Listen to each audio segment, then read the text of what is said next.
अगला सवाल जी। ज़कात इस्लाम का अहम तरीन रुकन है, फिर नबी करीम क्या ये सल्लल्लाहु सारे अलैहि आज इस्लामियात की सवाल है? हाँ, जितना मैं कहता हूँ मैं मौलवी नहीं हाँ, हूँ। जी सॉरी, ज़कात। जी, ज़कात इस्लाम का अहम तरीन रुकन है, फिर नबी करीम सल्लल्लाहु अलैहि वसल्लम ने कभी ज़कात क्यों नहीं दी? बेटा, शायद मेरी बात को आप पकड़ रही हैं।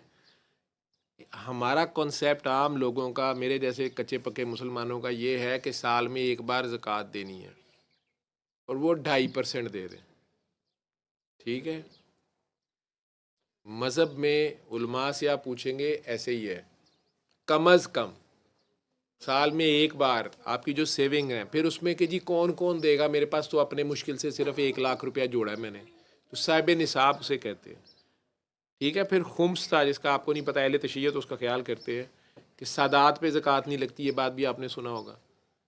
नबी के वसल्लम के जो घर वाले थे, ठीक है, बहरहाल उनकी नस्ल तो चल रही है, तो बीबी पाक फातिमा की जो औलाद है उन्हें खुम्स दिया जाता था, वो 25% है माले गनीमत में से। ये 25% अब माले गनीमत का नहीं पहले समझ आनी जी, असी तो कोई जंग नहीं लड़ी, असी तो लुटिए पहले सोमनाथ, तो फिर वंडांगे 25% उन्होंने देंगे।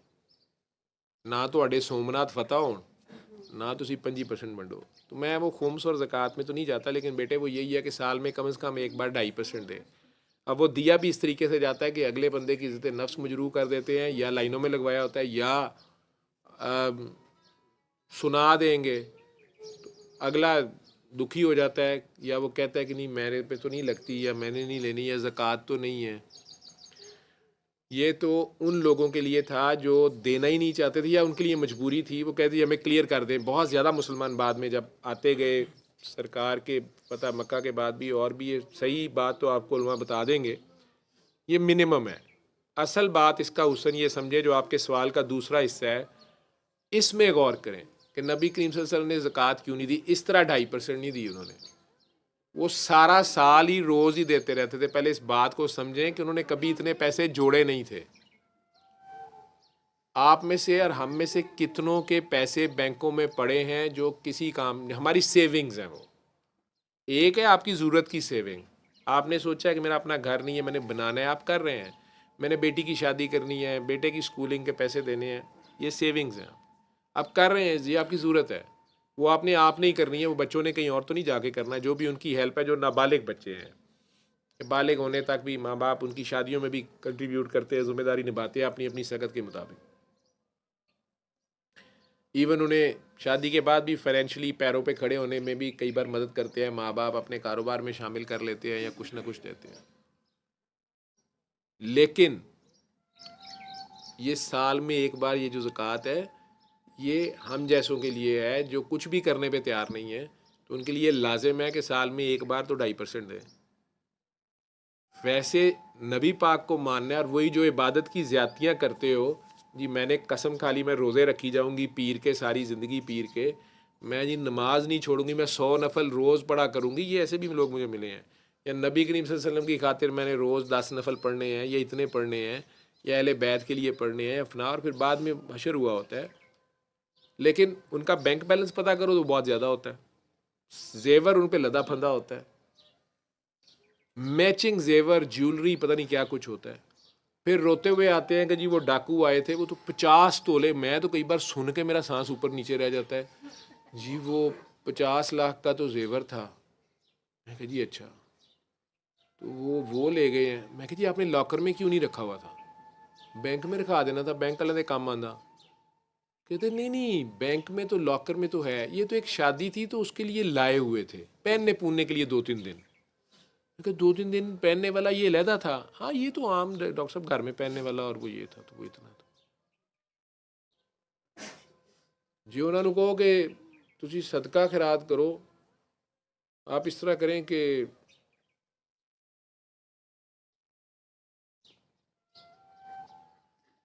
रोज़ा टूट गया आपसे, या साथ कह देंगे डॉक्टर साहब मैं जल्दी जो डाकुआं दे कोच मेरा रोज़ा मैनू पता नहीं लगा, बाद च मैं जो गए तो मैं पानी भी पी गई, डॉक्टर साहब रोज़ा भी मेरा टूट गया, डॉक्टर साहब ਉਹਦਾ ਕੀ कफारा है? मैं कहा जी 60 बंदे रोटी खुआ दे, वैसे उलमा नूं पुछ लो, मैनूं नहीं पता हैगा। क्योंकि वो डॉक्टर साहब अद्धी देग चावलों की काफ़ी होएगी। 50 ਤੋਲੇ ਘਰ ਪਾਣ ਪੂਣ ਵਾਲਾ ਜ਼ੇਵਰ ਸੀ, ਸ਼ਾਦੀ ਤੇ ਵੈਸੇ ਹੀ ਪਾਣਾ ਸੀ, ਬਾਕੀ ਲਾਕਰ 'ਚ ਪਿਆ ਹੈ। गरीबां ਦੇ रोज़े खिलाने ने, अद्धी देग चावलों की दे दिए। ठीक है भाई, ये वो हुक्म था इस्लाम का असल हुक्म। अगर आप लोगों ने मैं तो अपनी बेवकूफ़ों वाली समझ बताऊंगा, पागलों वाली समझ मुझे ये है कि आपका जो आपकी ज़रूरत से ज़्यादा है वो पड़ा ना रहे, उस सर्कल में रहे। तो आपका करीबी अजीज़, आपके सगे बहन भाई, आपके जानने वाले, जो आपके खूनी अजीज़ रिश्तेदार हैं, आपके भाई नहीं फिर कज़न्स हैं, आपके माँ बाप हैं, या मैं बहुत अमीर हूँ, अब मैं जा रहा हूँ, मेरे बच्चे भी बड़े अमीर हैं। बाहर के मुल्कों की आप कहानियाँ सुनते हैं जी, उसने चैरिटी में पूरी यूनिवर्सिटी को अपनी पता नहीं कितने मिलियन डॉलर की स्टेट दे दी है, या किसी को कुछ दे दिया। यहाँ ये हाल है कि बेटी जो है वो फाके कर रही है, बेटी का घर नहीं है, बेटी जो है वो सड़क पे धक्के लगा रही है, कहीं बैठी हुई है अपने बच्चे लेके। नहीं जी, इसने मेरे साथ बदतमीज़ी की थी, ये इसके खामन ने भी, ये मेरे साथ सही नहीं थे, इनको मैंने देना नहीं है। मैं जो एक ही बेटे को सारा कुछ दे दिया, या इस बेटे को नहीं देना, मैंने एक बेटी को दे दिया है, वो मेरी खातर तलाक लेके आ गई थी, उसने मेरी खिदमत की है। ये जो कुछ, पहले इस बात को समझ लें कि दुनिया में आपने जो कुछ भी कमाया है, या आपके पास है, या आप पैदाइशी बड़े अमीर माँ बाप के घर पैदा हुए हैं, या आपने कुछ खुद अपनी हिम्मत काबिलियत से कमाया है, इकट्ठा कर लिया है, अपने नाम लगवा लिया है, ये आपका नहीं होता, ये सब की अल्लाह का दे दिया हुआ होता है। इसका असल मालिक अल्लाह है, इस ज़मीन का, इसकी एक एक चीज़ का सब अल्लाह मालिक है। जैसे हुकूमत कहती है ये प्लॉट आपने ले लिया है, आपके नाम है, लेकिन असल में ये हमारा है। कहीं कभी भी वो नेशनलाइज कर देना, ये भुट्टो साहब के दौर में कर लिया गया था हर चीज़, सारी इंडस्ट्री नेशनलाइज कर मारी थी, आज तक वो बात नहीं बनी। उसी तरह बहरहाल असल मालिक अल्लाह है। तो ये जो आपके पास माल भी होता है, वो अगर आप अचानक मर जाते हैं तो पीछे दुनियादार औलादें लड़ती मरती ना रहें, उसके लिए अल्लाह ने विरासत के कवानीन तो बनाए हैं। लेकिन जब आप खुद होश में हैं, आपकी औलाद भी, आपको पता है कि वैसे बिल्कुल ठीक ठाक है। शाह जी कह रहे थे ना कि पुत्र हिसाब लाते रहते हैं कि अब्बा कदू मरेगा, कि सानू यह भी माल लभ जाए। खुद जो खाते पीते हैं, उस अब्बे के पास माल है, तो वो अपनी ज़िंदगी में वो अपने करीबी अजीज़ों को देखे, पहले अपनी औलाद को ही, बच्चों को, या माँ बाप है, माँ बाप तो इतने बूढ़े के नहीं होंगे, कोई भी ज़रूरतमंद है उनकी खुद हेल्प करे। ये ज़कात सिर्फ ये 2.5% का नाम नहीं है, ये चैरिटी जो है आपकी, ये सारे ही 97.5% आपकी ज़रूरत से जो ज़्यादा है। आपने इन्वेस्ट भी कर दिया, आपकी फैक्ट्रियाँ चल गई, लोगों की 4-4 5-5 फैक्ट्रियाँ हैं। लोग मुझे कहते हैं डॉक्टर साहब कोई हकदार होए तो सन दस्सियो, कोई ज़रूरतमंद होया ना, मैंने हेल्प करनी है। मैंने कहा जी आपके अपने करीबी अजीज़ रिश्तेदार, और डॉक्टर साहब सारे सप ने, मैं नहीं होती करनी। यार क्या हो गया? हर बंदा अगर अपने करीबी अजीज़ रिश्तेदारों की हेल्प करेगा, जैसे भी चले सप हैं, आप हेल्प की नज़रिए से करें, उनकी इज़्ज़त नफ्स ना मजरू हो, उन्हें प्यार से उनके साथ कंट्रीब्यूट कर लें, उन्हें कारोबार नहीं, उन्हें सिखा दें आप।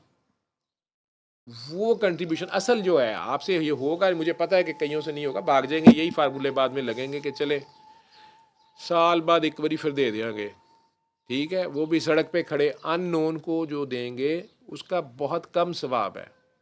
सबसे ज़्यादा आपने अगर सवाब लेना है तो आप अपने करीबी अजीज़ रिश्तेदारों के साथ नेकियां किया करें। आज मैं आपको बता दूं कि नेकी कभी भी अकेले कमरे में आप अकेले नहीं कर सकते, आपको वो दूसरों के साथ ही करनी पड़ती है। गुनाह भी कभी अकेले उस तरह नहीं हो सकता, उसका कोई गवाह बनाएंगे आप और उसके साथ मिलके कोई करप्शन जो भी करेंगे वो ही गुनाह होगा। आपने नेकियां कमाने की कोशिश करें। नेकियां सिर्फ मसल्ले पे खड़े होकर नहीं बनती, ये आपको मसल्ले से जब उतरते हैं तो खेल तब शुरू होता है।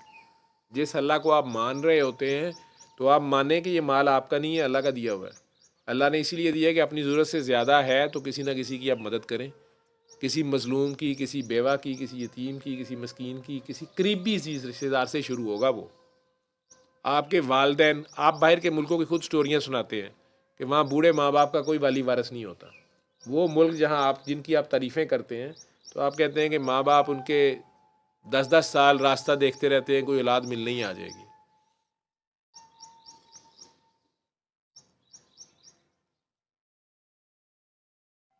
ओल्ड होम्स, नर्सिंग होम्स मर मुर जाते हैं, पता ही कोई नहीं है।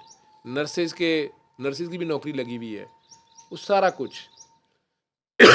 लेकिन उन्हीं माँ बाप का आप पे हक है, औलादों पे। सिर्फ पैसों का नहीं, वक़्त का भी, सांसों का भी, टाइम का भी। जिस तरह उन्होंने आपको टाइम दिया था, उनकी खिदमत, जिसने, मैं बार बार कह रहा हूँ, जिसने बूढ़े माँ बाप की दुआ ले ली है, उसको पता नहीं है कितनी बड़ी लॉटरी उसकी निकली है। लेकिन बड़ा मुश्किल काम होता है, उनके टफ से टफ अल्लाह करता जाता है। फिर उसके बाद आपके अपने बीवी बच्चे तो हैं ही हैं। कई लोगों को मैंने देखा है, बाहर बहुत दे रहे हैं, बीवी बच्चों को ना नए कपड़े बना के देने हैं, तरसा रहे हैं, बीवी को जलील करी जाना है, ये पीछे ना दे आए जी। जी फजूल फजूल सोची होती है, अल्लाह माफ़ करे।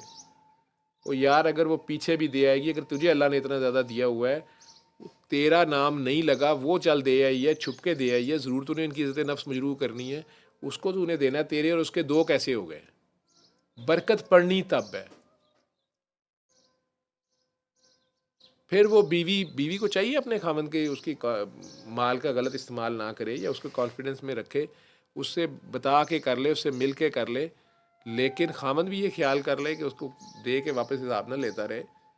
अगर वो वाकई मियाँ बीवी बन जाए, एक कपल हो वो, जिनका मकसद, जो जिनमें खौफ खुदा हो, ये है खौफ खुदा, तकवा। तो ये नेकियां आप रिश्तेदारों से कमाया करिए। मैं आपको बता दूं कि सबसे ज़्यादा नेकी का अजर और फ़ायदा, नेकी ये है भलाई, अच्छे काम। आप वैसे कर रहे हैं तो वो साले अमाल हैं, लेकिन अगर आप वो अल्लाह के लिए करते हैं तो वही नेकी है। आप उसको अल्लाह को दिखा के करते हैं और किसी को दिखा के नहीं करते। जिस तरह शाह जी बीच में कह रहे थे कि मैं तो खुआ देना, तो वेखे तो भावें ना वेखे, कबूल करे तो ना करे, क्योंकि ये भी नफ्स परस्ती है कि आप कबूलियत की दुआएं मांगते रहें, उन्होंने जताते रहो कि मैं देख लिया है किया, मैनू हुणे 10% दे। तो छोटे होते तो खैर है, लेकिन जब बड़े हो जाए तो अल्लाह खुद कुरान में कह रहा है कि आप जजा की तमन्ना भी छोड़ दें। एक तरफ तो कह रहा है एहसान का बदला एहसान है, फिर कह रहा है अब एहसान की जजा भी छोड़ पड़े। ध्यान से जब देखेंगे आप, जिस वक्त वो गुलामी से आगे बात आशिकी की आ जाएगी, वहाँ हिसाब किताब नहीं रह जाएगा। वो गुलाम का काम है खिदमत करी जाना, बस। वो आगे इतना बड़ा शहनशाह है, वो क्या अजर देगा आपको, उस पर एतबार नहीं है। आप हिसाब करेंगे उसके साथ, या वो आपकी गिनती गिनने बैठा हुआ है? आपने मन्नत मान ली है तो उसका कफारा दे, माफ़ी मांगे, और अपने अमल में दरूद ले आए। और दरूद की एक शान ये भी है कि अपनी ज़रूरत से ज़्यादा जो है उसे बांटें। चाहे वो वक्त आपके पास फालतू है, चाहे वो दुनियावी मालो दौलत है, जो कुछ भी अल्लाह ने आपको नवाजा है, कोई इल्म हिकमत है, कोई खैर है, जिससे लोगों का, इंसानियत का, मखलूक का भला हो सकता है। ये दुआ ही आप बताते हैं, कईयों का भला हो जाता है, मुर्दा दिल जिंदा हो जाते हैं, उन्हें खुदा याद आ जाता है। इस सारे का मकसद मेरा यही था, एक डॉक्टर होके, एक प्रोफेसर होके, मेडिसिन का डॉक्टर होते हुए, उसके साथ ये एक तरीका इलाज बता रहा हूँ। मैंने कभी नहीं ये कहा कि डॉक्टर्स के हॉस्पिटल बंद कर दें, या एलोपैथी बंद कर दें, या मैंने कोई एलोपैथी छोड़ दी है, या मैंने इंटेंसिव केयर छोड़ दी है। नहीं, अलबत्ता ये बताने की कोशिश की है कि ये भी एक तरीका इलाज है। जहाँ मेरे इल्म की हद आती है, वहाँ से अभी ये शुरू होता है, उसके आगे गिर जाना, मन दर में जाके उससे मस हो जाना, जैसे मेरे आबा अजदाद हुए, जैसे उन्होंने अल्लाह को पहचाना तो मेरे तक ईमान आया, जैसा भी टूटा फूटा मुझे समझ आई। अगला सवाल जी। इस सवाल को वैसे रिपीट करना कौन सा वाला था? सर ये उन्होंने कहा था कि सरकार ने कभी ज़कात नहीं दी। सरकार ने ज़कात, वो आप और हमारी तरह 2.5% हिसाब करके साल बाद नहीं दी, वरना कोई एने होंगे ही नहीं सन। जब ज़कात का हुक्म आया है इस तरह से भी, तो वो आप लोग, पहले तो मुसलमानों का खुद कोई हाल नहीं था, अंसार का आपको भूल गया।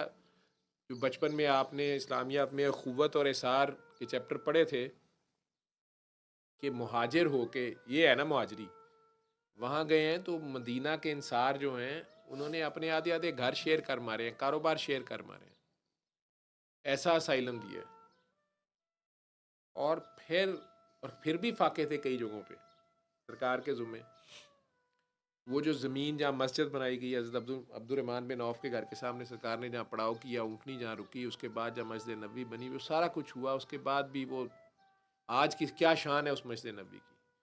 ये सब उन लोगों का आपस का अल्लाह की खातिर इशार और कुर्बानी का आगे से आगे शान जो भी बढ़ती जा रही है।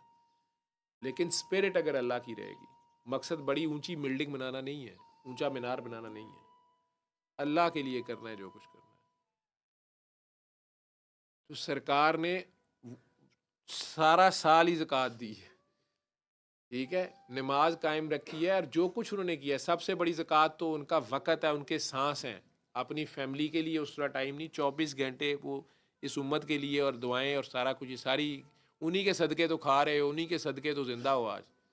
एमी तो नहीं किसी ने कहा ये सब तुम्हारा करम है, आका के बात अब तक बनी हुई है, ये उन्हीं की तो ज़कात है पुत्र, ये उन्हीं का देन है, उन्हीं का सदका है, ठीक है, ये उनके दुआओं का अजर है जो आज भी बात बनी हुई है। नहीं तो हमारे अमाल तो नहीं है, आप खुद ही देख लें, हम तो तबाही के रास्तों की तरफ जाते हैं बड़ी जल्दी, बड़ी तेज़ी से, करप्शन करके अकड़े हुए हैं, कोई अपनी गलती मानने पे तैयार नहीं है, कोई बेगैरती बेशर्मी करके भी, अब तो अलल ऐलान बेशर्मी हम करते हैं, अलल ऐलान बेहयाई है। कहाँ है तकवा? तकवा है ही हया का नाम है, अल्लाह की हया।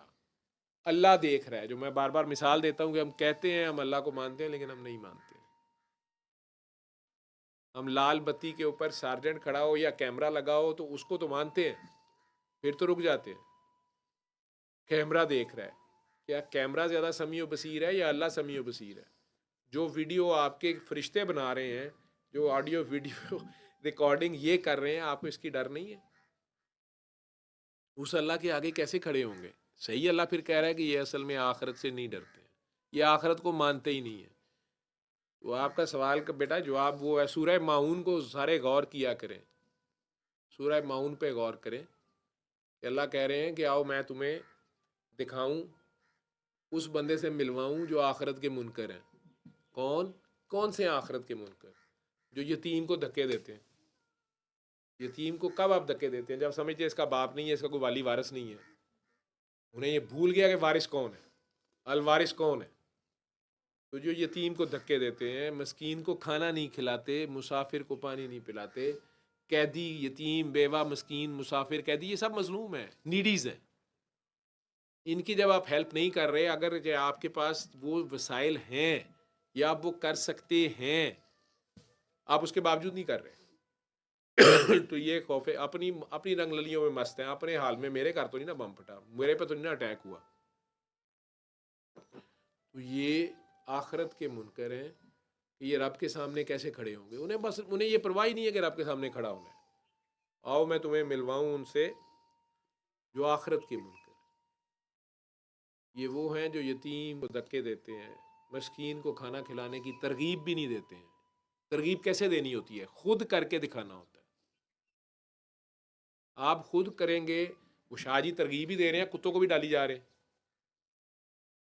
शहर से बाहर जाके मज़ाफात में, कि पता नहीं उन बेचारों को वहाँ पे तो कचरा भी मिलता है कि नहीं मिलता, पता नहीं क्या है। तरगीब ही दे रहे हैं ना कि भूखों को खाना खिला दो। कुत्तों ने उन्हें क्या देना है? किसी अजर से फारिग होके।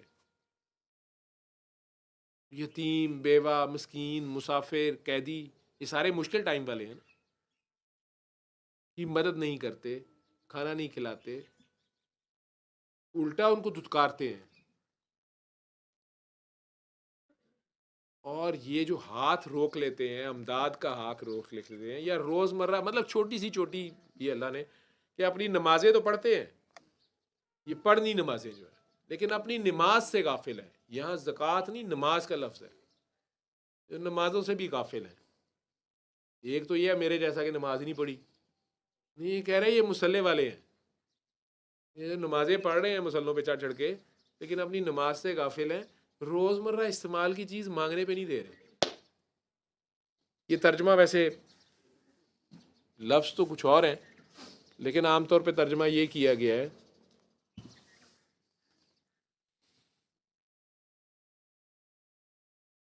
इन अल्फाज का अरबी में देखेंगे, उलमा से समझेंगे तो बहरहाल कुछ और है।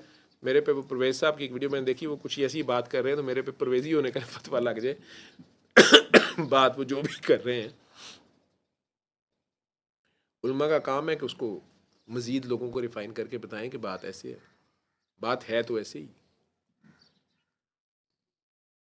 सल्ले अला सल्ले अला सल्ले अला सल्ले अला सल्ले अला शफीना सल्ले अला